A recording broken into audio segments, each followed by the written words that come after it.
So we have a saying at 6 Cents, ideas are easy, execution is everything. And given that we're operationally minded, what do we love, right? Ops folks, we love a good process. We love to have data inform everything we do.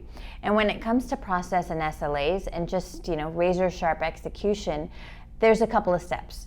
Firstly, understand what good looks like, because that's the pattern that you want to really ensure is repeated and enforced. Knowing what good looks like means looking at historically successful deals, what your average conversion rates are, what velocity is really being seen with your successful deals and wins. Then you want to communicate those expectations and SLAs to the right teams, whether it's your inside sales team and their response time, whether it's with your enablement team and the types of content you need or that's resonating, or which specific sequences or cadences are converting at a higher level.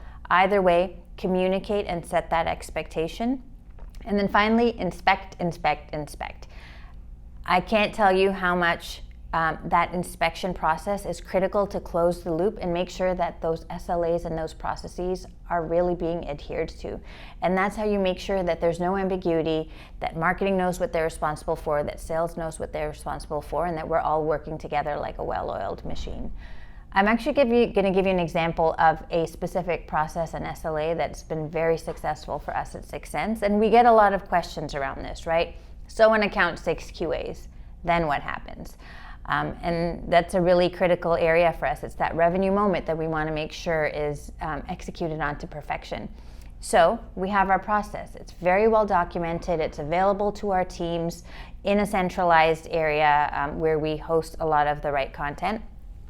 And we train our reps on this, right? When an account 6 QAs, this is what we expect you to do. We expect you to go to the sales intelligence view on the account, understand what keywords they're researching, look at historical patterns of the content and campaigns they've consumed to really curate a personalized outreach. And we know that that's expected to happen on every 6 QA and in a timely fashion. So the SLA itself is a time-based SLA, meaning when an account 6 QAs, we expect a first activity to happen from a BDR within 20 minutes. That's a really tight SLA, by the way. That's something that we really set a stretch goal for, but we have seen, of course, there's so much research out there around the value of that speed when you do that initial outreach. And so it's a 20-minute SLA for your first outreach and activity, but our reps are trained to not work just one person on that account.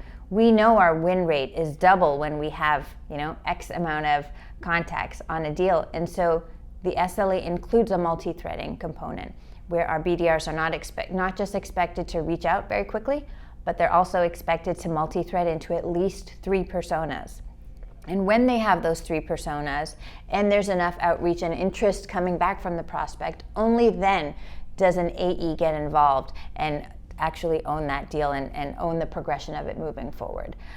Interestingly, even for our inbound leads, and as a rule, we don't gate our website for the most part. There's a handful of forms on the site that are really just there in order to be able to allow somebody to schedule a demo, in which case we do need to capture their email via a form. For those inbound leads, we still require an SLA of a 6-minute turnaround, but the multi-threading component still applies because we know we sell to accounts. We sell to a buying team, right? We sell complex software that's going to touch multiple areas of the org. And so the multi-threading component still applies, even if it's somebody individually raising their hand. When we implemented these SLAs, of course, this was based on historical successes and what we knew good looks like. We communicated it to our BDR org, as well as made sure that the sales team knew that what they would be receiving from the BDR org was going to be of a higher quality and multi-threaded. And then we started to inspect. There's live dashboards in Salesforce that track down to the minute the response time of the average rep, and we do look at it by rep and by team. And then we communicate that out as well. Every Monday, sales leadership gets a view of it. So there's that component where they can go and check themselves, but we make sure to push and make them aware of it.